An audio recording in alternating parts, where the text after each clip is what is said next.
오늘 우리에게 주신 하나님 말씀 함께 봉독하겠습니다. 신약의 말씀 마가복음 제10장 45절 말씀입니다.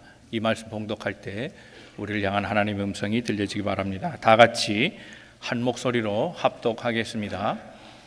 인자가 온 것은 섬김을 받으려 함이 아니라 도리어 섬기려 하고 자기 목숨을 많은 사람의 대속물로 주려 함이니라.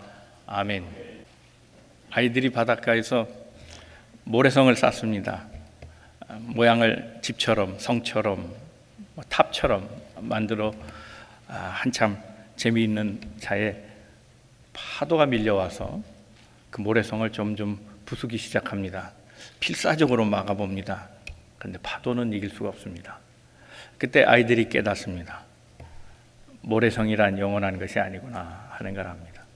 이 얘기를 말하는 이유는 아이들을 위한 얘기가 아니라 우리 인생을 얘기하려는 겁니다.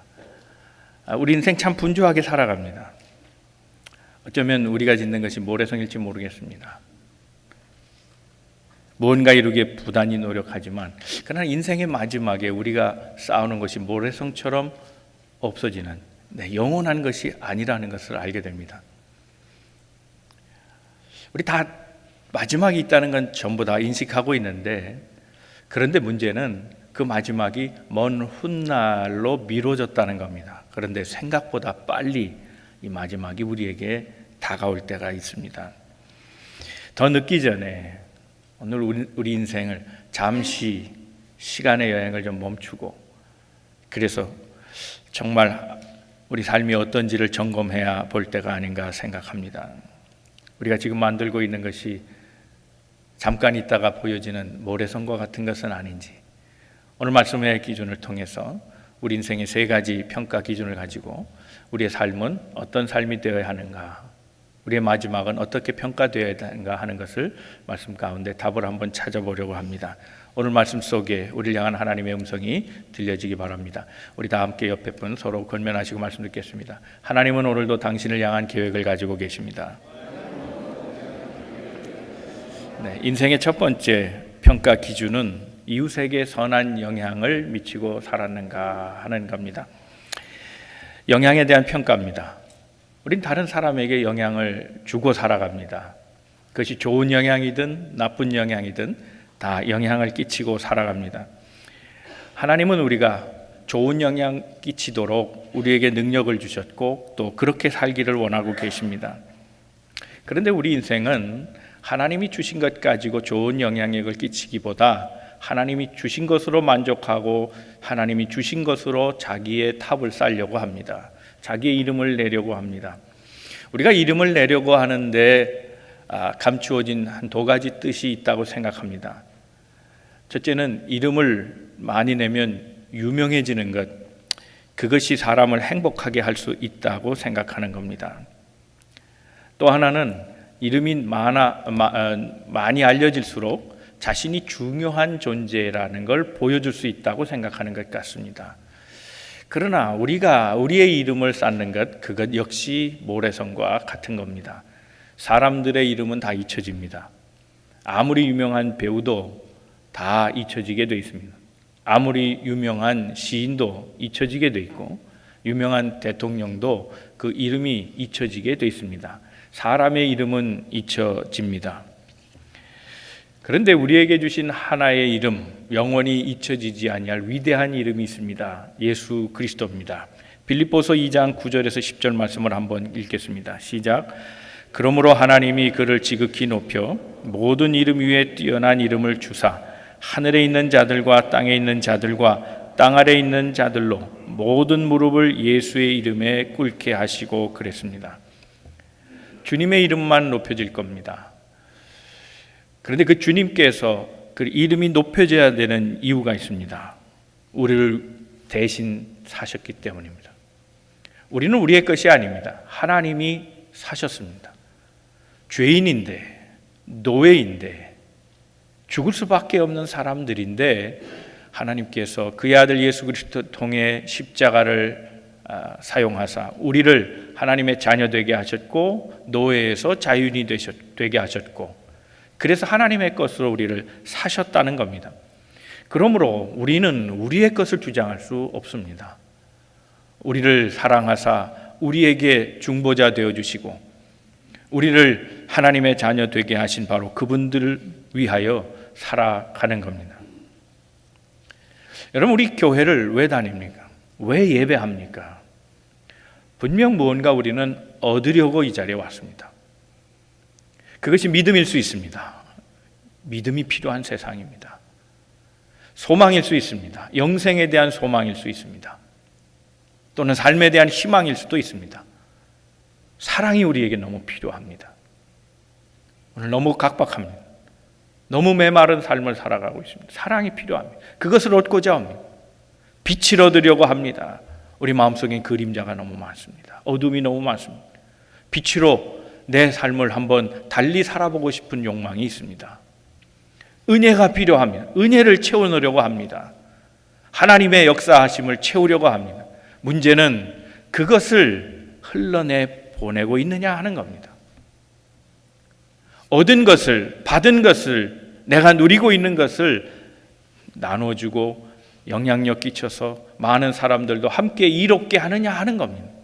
내 안에 있는 것이 사랑이라면 우린 분명 사랑이 흘러가야 하고, 소망을 얻었으면 그 소망이 누구에게가 보여져야 한다는 겁니다. 내 안에 사랑이, 그리스도의 사랑이 채워져서, 그래서 예배 속에서 하나님의 사랑을 만났다면 나를 만나는 사람에게도 사랑이 보여져야 된다는 겁니다. 사랑하는 성도 여러분, 우리 자신을 보고 남들은 뭐라 할까요? 우리 다른 사람들을 행복하게 만드는 사람입니까? 우리 때문에 다른 사람들이 살아나고 있습니다. 내가 예수의 생명을 갖고 살아났다면 우리 때문에 다른 사람이 살아나고 있느냐 하는 겁니다. 내가 하나님 때문에 행복해졌다면 그 행복이 다른 사람에게도 보여줘서 그 사람도 행복하게 만들어가느냐, 그게 중요하다는 겁니다. 그 반대의 경우도 있습니다. 나를 만나면 혹 분노가 일어나는지, 나를 보면 누군가가 걱정하고 있느냐, 나를 보면 누군가 믿음조차도 사라지게 만드는 그런 삶을 살아가고 있는지, 좋은 영향력을 끼치고 살아가는지 아니면 나쁜 영향력을 끼치고 살아가는지 알아야 된다는 겁니다. 때로 우리는 우리의 감정을 풀고자 살아갑니다. 외로움, 괴로움, 슬픔, 절망, 분노, 미움, 이 안의 것들을 풀고 살아가야 된다고 생각하는 사람도 있습니다. 그래서요, 그걸 풀어서 혹 누군가가 나와 똑같은 외로움과 근심, 염려, 불안, 미움, 그런 것을 갖게 됐다면 나는 살인자가 되고 마는 겁니다. 우리 감정을 풀고자 신앙생활을 하는 게 아닙니다. 여러분, 여러분의 언어 때문에 여러분의 아내가 행복해하고 있습니까?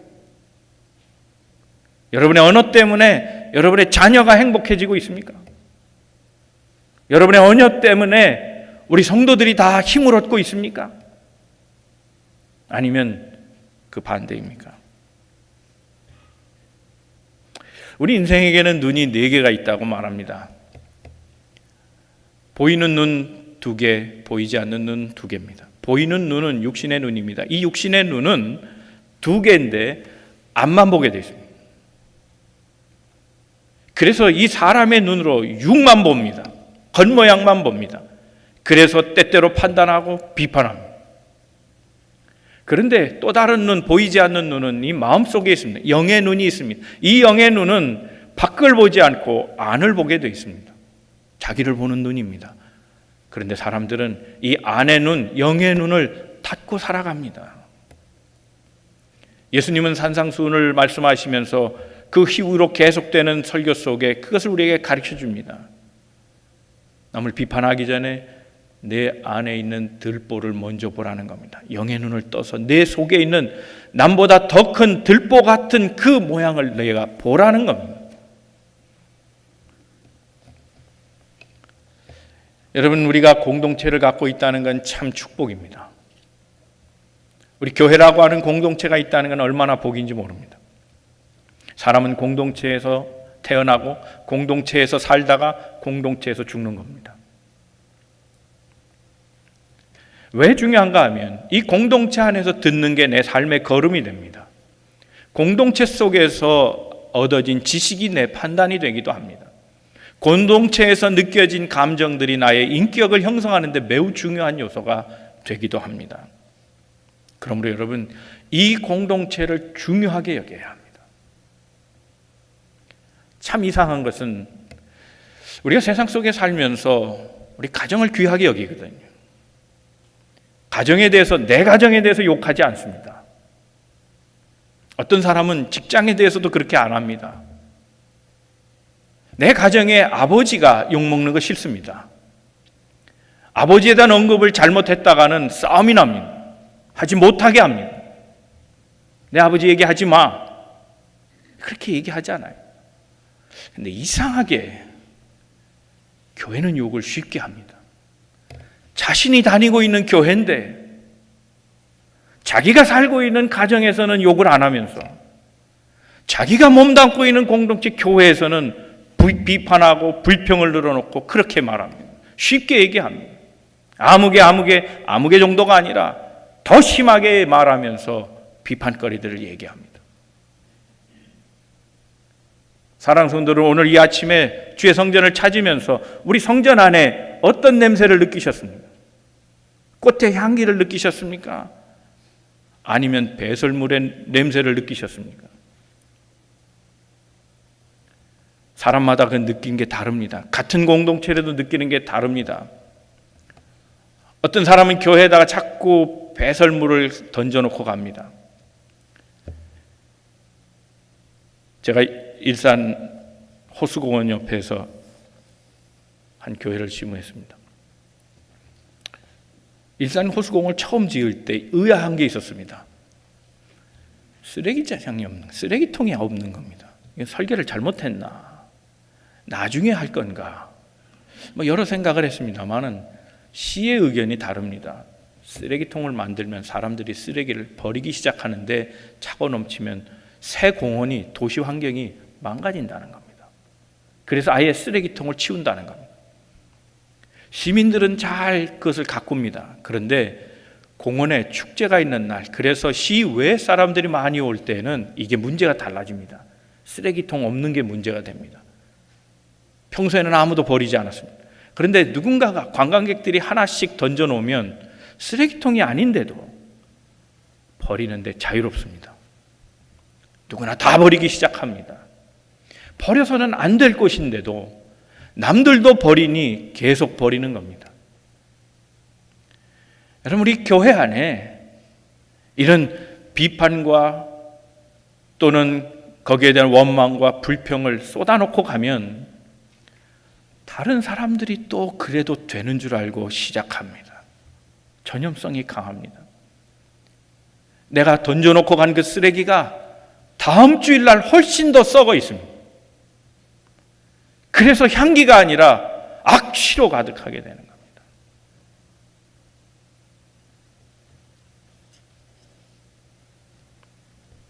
많은 사람들이 비판할 때 가는 오해와 착각이 있습니다. 자기가 옳다는 겁니다. 누구나 다 그렇게 생각합니다. 비난을 받는 사람조차도 자기가 옳다고 생각합니다. 아무리 옳아도 정죄하는 것, 그것 자체가 악입니다. 아무리 자신이 진리를 갖고 있어도 남을 비판하는 순간 바로 그것이 악한 일이라는 사실을 알아야 합니다.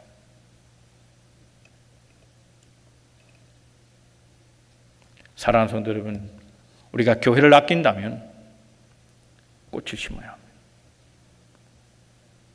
꽃의 씨, 그 씨를 뿌려야 하는 겁니다.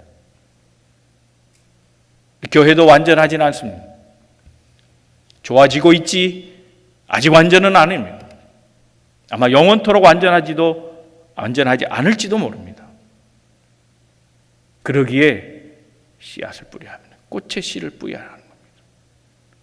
이게 오랜 시간 걸릴 수도 있습니다. 그 꽃이 피고 지고 하는 과정을 반복하면서 오랜 시간 걸려서 화원이 돼가는 겁니다. 쓰레기를 계속 투척하다가는 꽃은 자라지 않습니다. 우린 다 좋은 영향을 미쳐야 되는 사람들입니다.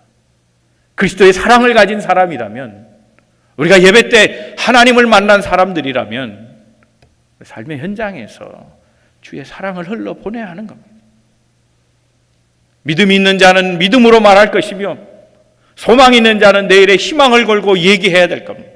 생명을 가진 자는 누군가를 살려야 할 겁니다. 만약 그렇지 못하다면 그는 믿음도 없고 소망도 없고 사랑도 없고 생명도 없는 사람입니다. 우린 과연 우리 삶에서 남에게 좋은 영향력을 끼치고 살아가는가? 이 시간 우리의 영적인 눈이 띄어져서 우리를 볼 수 있기를 바랍니다. 내 삶에 남은 날을 계수하면서 좋은 영향력 미치기를 새롭게 다짐하는 우리 모든 성도들 다 되시기를 주님의 이름으로 축원합니다. 두 번째 생각할 것은 얼마나 베풀고 살아갔느냐. 그것이 또 하나의 시금석입니다. 우리가 영혼을 위한 투자, 모래성과 같이 없어지는 것이 아니라 영혼이 기억될 것을 투자하려면 소유를 잘 평가해 봐야 합니다. 제가 말씀드리는 소유는 얼만큼 있느냐, 그거 매저하는 게 아닙니다. 얼마나 그 소유로 베풀고 살아가느냐 하는 겁니다. 우리 잘 아는 이야기가 있습니다. 누가복음 12장에 보면 어리석은 부자의 얘기가 나옵니다. 그 부자는 풍성하게 거두었습니다. 농사가 잘 돼서 많은 풍년의 수확을 거뒀는데 그 수확을 곡식을 저장해 놓고 그리고 이렇게 얘기합니다. 이제 평안히 쉬고 먹고 마시고 즐거워하자. 바로 그때 하나님께서 이렇게 말씀하십니다. 누가복음 12장 20절 21절 말씀입니다. 다 같이 읽겠습니다. 시작. 하나님은 이르시되 어리석은 자여 오늘 밤에 내 영혼을 도로 찾으리니 그러면 내 준비한 것이 누구의 것이 되겠느냐 하셨으니 자기를 위하여 재물을 쌓아두고 하나님께 대하여 부여하지 못한 자가 이와 같으니라. 역시 자기입니다. 자기를 위해 살아가는 삶, 그것은 어리석은 사람이라 그랬습니다. 재물을 자기 위해 쌓는 것 어리석다 그랬습니다. 이 사람이 어리석은 것 이것만은 아닙니다. 내일 일도 내 것이라고 생각하는 것, 그게 어리석음입니다. 오늘 밤 그를 데려가면 아무 소용이 없을 텐데, 우리 인생의 마지막이 훗날에 있을 거라고 생각하는 이 어리석음. 그래서 오늘 우리의 삶에서 소유를 나누지 못한다면 그 이유가 내일 심판의 이유가 되는 겁니다. 여러분, 재물을 많이 가지는 것이 죄입니까? 잘못된 건 아닙니다. 매일 아침 라떼를 먹는 거 그거 문제 아닙니다. 새로 나온 핸드폰을 쓰고 하나님 주신 복을 즐기는 것이 죄는 아닙니다. 여러분, 아이들이 자기들이 모래성을 만들 때 그때 모래성에 인생을 걸지는 않습니다. 재미로 하는 거니까요. 그런데 우리가 가진 소유물, 마치 그것을 영원한 것처럼 착각하고 모래성처럼 짓는다면 우린 그 모래성이 무너질 때 반드시 실망하고 말 겁니다. 소유의 평가에서 우리가 합격하려면 우리가 가지려고만 하지 말고 주는 것에 마음을 두어야 한다는 겁니다. 여러분, 우리가 우리의 삶을 뭐라 평가하는지 우리 자신에 관대할 때가 있습니다. 그러나 심판은 내가 하는 것이 아니라 나는 심판을 당하는 사람이로 하나님께서 심판하실 거 아닙니까? 하나님께서 우리의 삶을 보면서 축복의 이유가 있습니까? 베풀지도 않는 사람에게 자꾸 주실 이유가 있겠습니까? 베푸는 사람에게 더 주시지 않겠습니까? 하나님 주신 것을 계속 쌓으려고만 하는 사람은 어리석은 자임에 틀림없습니다. 우리가 도리어 우리의 가진 것을, 하나님 주신 복을 함께 나눌 때 우리는 그 복을 하늘나라 창고에 쌓게 될 겁니다. 여러분, 기억할 것이 있습니다. 심은 대로 거둔다는 말이 있습니다. 정확하게 얘기하면 그 말은 틀린 말입니다.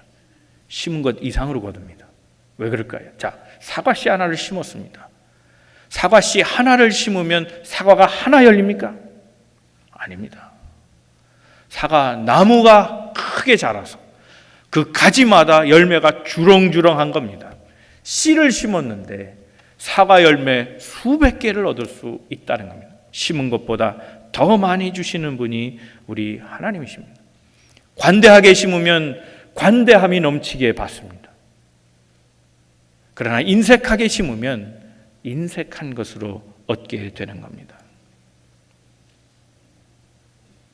만약 도움을 받은 사람이 갚지 못한다면, 내가 주었는데 그것을 돌려받지 못한다면 하나님께서 더 주실 줄로 믿습니다. 우리 하나님이 그런 하나님입니다.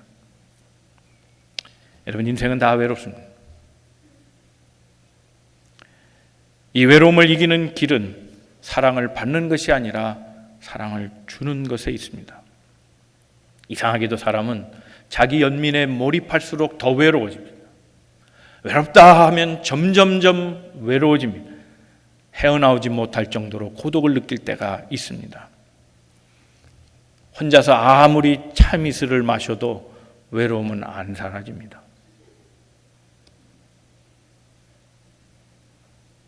백지영의 총 맞은 것처럼을 아무리 불러도 그 외로움은 진정되지 않습니다.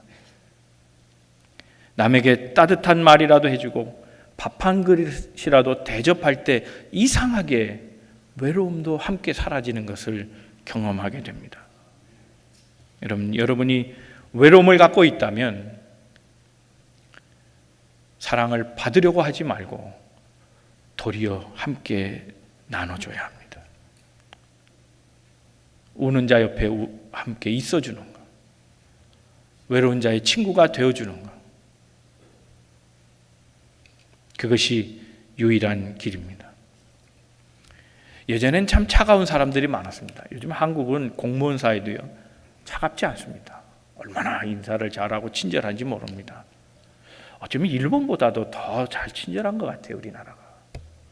근데 예전엔 까칠한 사람, 차가운 사람 많았고, 그런 사람이 또 무자비하게 살아야 성공하는 것처럼 보였습니다. 구두쇠, 노랭이, 그저 아끼고 그냥 그거 돈 벌려고 얼마나 냉랭하게 살았는지 모릅니다. 그런데 이제 우리가 좀 더 성숙해졌습니다. 이젠 더 이상 차가운 사람이 성공하는 시대는 이제 아닐 겁니다. 오늘의 리더십은 차가운 영성은 없습니다. 다 따뜻한 영성 가진 사람들입니다. 그 사람들이 리더십입니다. 자식을 키워보면 참 이상한 게 있습니다. 왜 이렇게 자식들도 다른지 모릅니다. 한 아이는 안 씁니다. 그런데 어떤 아이는 많이 씁니다. 물론 많이 쓰는 아이가 헛되게 쓴다면 문제가 되는데, 다른 사람에게 잘 대접하고 퍼주는 애가 있습니다. 오늘날의 영성의 기준으로 보면 누가 더 잘 될 것이냐? 퍼주는 애가 더 잘 됩니다. 왜요? 그 아이들 친구가 많아요. 교제가 넓어지고 리더십이 생기기 시작해요.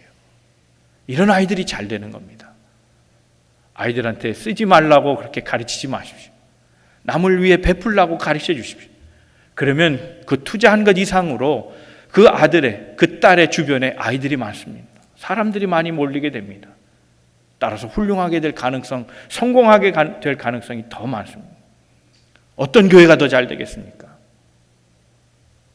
남에게 베푸는 교회가 잘 되겠습니까? 아니면 우리를 위해 쓰는 그런 교회가 잘 되겠습니까? 베푸는 교회가 잘 될 수밖에 없습니다. 사랑하는 성도 여러분, 심은 대로 거둘 겁니다. 선하게 심으십시오. 우리의 소유를 풀어서 선하게 심으십시오. 하나님은 씨앗 하나에서 수백 개의 열매를 거두게 하실 겁니다. 우리가 손해나는 법은 없습니다. 왜냐하면 손해나는 모든 부분도 하나님 다 갚아주시리라 믿기 때문입니다. 사랑하는 성도 여러분, 우리가 가진 것이 꼭 물질만은 아닙니다. 우리가 가진 재능도 있습니다. 건강도 있습니다. 우리의 것을 잘 사용해서 함께 나눔으로 풍요한 사회를 만들어가는 우리 모든 성도들 다 되시기를 주님의 이름으로 축원합니다. 세 번째 마지막 생각할 것은 얼마나 사명을 이루고 살았는가 하는 겁니다. 에베소서 5장 15절에서 17절까지 말씀을 한번 같이 읽겠습니다. 시작. 그런즉 너희가 어떻게 행할지를 자세히 주의하여 지혜 없는 자 같이 하지 말고 오직 지혜 있는 자 같이 하여 세월을 아끼라. 때가 악하니라. 그러므로 어리석은 자가 되지 말고 오직 주의 뜻이 무엇인가 이해하라. 세 번째 우리가 평가해야 될 기준은 사명과 그에 대한 순종의 내용입니다. 우리가 확실한 유산을 남기려면 하나님이 우리에게 요구하시는 것, 그것을 사명으로 알고 감당해야 합니다. 하나님은 우리의 일을 맡기시고 그것을 감당할 시간을 충분히 주었습니다. 그런데 우리는 그것을 사명을 위해 잘 쓰지 않았습니다. 기억해야 합니다. 시간이 없습니다. 때가 악합니다. 세월을 아껴야 될 때가 됐습니다. 지혜로운 자 되어야 합니다. 하나님의 뜻이 무엇인지, 나를 향한 요구가 무엇인지 분별할 때가 바로 지금이라는 사실을 성경이 얘기해 주고 있습니다. 그러므로 우리는 늘 하나님께 대하여 우리의 귀를 열고 하나님이 우리에게 무엇을 요구하시는지를 들어야 합니다. 오늘 본문 마가복음 10장 45절에 보면 예수님께서는 그가 해야 될 사명과 그가 무엇에 대해 순종하는지를 잘 알고 계셨던 분이라는 것을 알 수 있습니다. 오늘 본문의 말씀을 한번 다 같이 읽어보겠습니다. 시작. 인자가 온 것은 섬김을 받으려 함이 아니라 도리어 섬기려 하고 자기 목숨을 많은 사람의 대속물로 주려 함이니라 그랬습니다. 예수님은 십자가에 자기를 걸어야 한다는 사실을 알았습니다. 우리를 구원을 하기 위하여 반드시 필요한 과정임을 아셨고 그 일을 위하여 하나님께서 예수 그리스도를 이 땅에 보내셨다는 걸 알고 계셨습니다. 주님은 죽기까지 이 하나님의 분부를 지켰던 순종하는 분이었습니다. 여러분, 사람은 언젠가 죽습니다. 통계적으로 보면 100%입니다. 이 통계는 틀린 적이 없습니다. 반드시 죽습니다. 우리가 얼마나 더 살게 되는지, 우리의 인생이 얼마나 더 남았는지는 잘 모릅니다. 그걸 아는 것이 지혜라 그랬습니다. 지혜로운 자는 우리의 남은 날을 계수하고 살아갑니다. 그 남은 날이 영원하지 않을 거라는 사실을 알고 우리의 마지막 때에 우리의 삶을 어떻게 마감할 것인가를 알고 살아가는 인생은 참으로 중요한 인생이 아닐 수 없습니다. 켄터키에서 목회하는 제스 무디라고 하는 목사에게 젊은 남자가 찾아왔습니다. 목사님, 제 아내가 암에 걸렸습니다. 그런데 암이 온몸에 다 퍼졌답니다. 의사는 절망적인 얘기를 합니다. 몇 주일을 못 넘길 거라는 겁니다. 지금 아내가 병원에서 목사님 기다리고 있습니다. 제스 목사는 즉시 병원으로 갔습니다. 그리고 젊은 부인에게 말했습니다. 위로의 말을 건넵니다. 기도해 주었습니다. 목사의 설교를 듣고 기도를 들은 이 암에 걸린 여성이 목사에게 되질문합니다. 목사님, 언젠가 1000년이 하루 같고 하루가 1000년 같다고 그렇게 말씀하셨죠. 네, 성경에 분명히 그렇게 쓰여졌습니다. 그러니까 내가 계산해 보니까 1000년이 하루 같다면 40년은 1시간이네요. 계산하면 그렇게 되나요? 예, 그렇더라고요.